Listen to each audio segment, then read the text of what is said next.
Ko'pchilikning talab va istaklariga binoan o'sha mashhur bizani xursashli baqlajonimizni ko'rsatib beraman. Bizga kerak bo'ladi baqlajon, pomidor, bezelari uchun rukla bargimiz, jo'xorini kraxmali, fitaksi, ustiga kunjut va tuzli suvimiz kerak bo'ladi.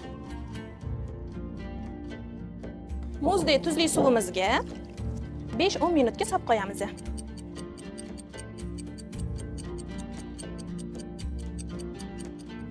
o'n minut vaqtimiz o'tdi. Endi buni jo'xori kraxmaliga yaxshilab burg'alab olamiz.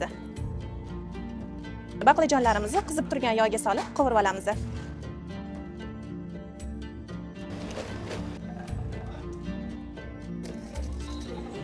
Sousga aroyde sousini solamiz. Teriyaki souslarimizdan foydalanamiz. Buni endi yaxshilab aralashtirib, tarelkaga solamiz. Bash baqlajoningiz mayli. Endi buni atrofiga fitaksalar qo'yib chiqamiz. Beze uchun balzamik kremdan foydalanamiz. Oxirgi ishimizni kunjut bilan yasatib olamiz.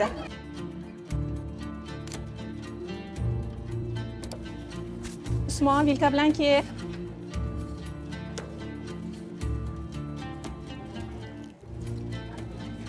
Mazasi bormi? Kelinglar sizlar ham Rayhon milliga.